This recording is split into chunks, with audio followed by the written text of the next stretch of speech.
Olá pessoal, professor Tom aqui. No vídeo de hoje eu trago um apanhado das minhas leituras de janeiro de 2025.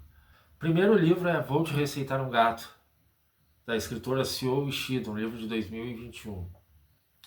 Nesse livro aqui a gente tem uma série de personagens que sofrem com problemas profissionais, pessoais, particulares, amorosos, que visitam a clínica do Dr. Kokoro. O Dr. Kokoro, então, é supostamente um psiquiatra, ele é muito misterioso, e ele receita, ao invés de um remédio, ele receita gatos. Então, a pessoa adulta, já não tem um animal de estimação, mas sai dali com um gato para cuidar por 15, 20, 30 dias.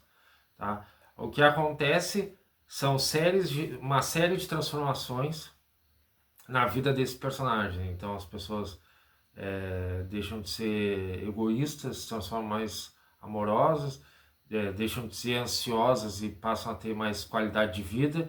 Então o personagem do Dr. Kokoro ele acaba conseguindo, através de seus animais, né, seus remédios prescritos, aquilo que as pessoas precisam.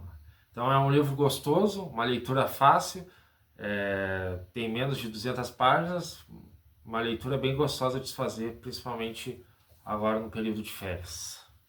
Um outro livro que eu li agora também em janeiro se chama Chocolate Quente às Quintas-Feiras, da Michiko Ayama. Então são várias historinhas, vários capítulos que se passam entre Sydney, na Austrália, e Tóquio, no Japão. Então são personagens que não se conhecem, mas que de alguma forma transitam entre uma história e outra. Tá? Então eles. Tudo começa uma pequena cafeteria onde um garçom sem coragem, né, um garçom tímido, gosta de uma pessoa e essa pessoa está escrevendo uma carta para uma outra pessoa que de alguma forma vai aparecer num outro conto. E aí lá no outro conto vai puxar o outro conto e outro conto e outro conto. Então são histórias interligadas, sabe? Assim como a Biblioteca dos Sonhos Secretos, que é o primeiro livro dessa escritora e que tem o primeiro vídeo aqui nesse canal, as histórias são ligadas principalmente por um personagem que no caso aqui é o garçom, tá? Então uma leitura fácil, um livro bem pequeno, como vocês podem perceber, e de situações engraçadas, dramáticas, mas uma leitura bem leve, recomendo também. Um outro livro que eu li, aí um pouco mais denso, já por causa da característica usual desse escritor, é Os Quatro Encontros, do escritor americano que depois se naturalizou em inglês, Henry James. O Henry James ele escreveu A Volta do Parafuso, né? Que é uma história, um suspense, um thriller, que bem chocante assim, né? Se parar para pensar no enredo e nos seus personagens.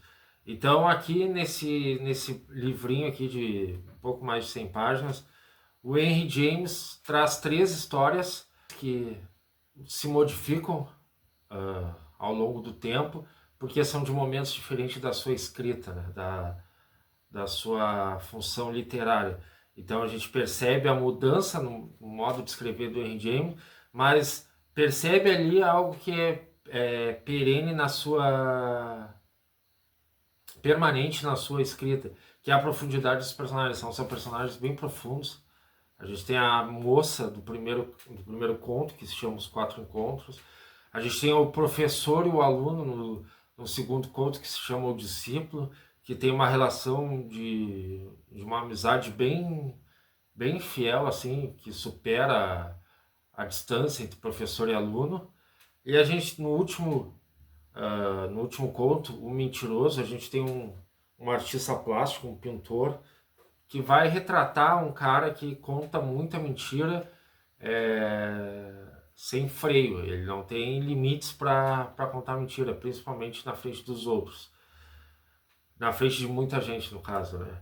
Então esse pintor ele também demonstra muita profundidade assim na construção desse personagem, né?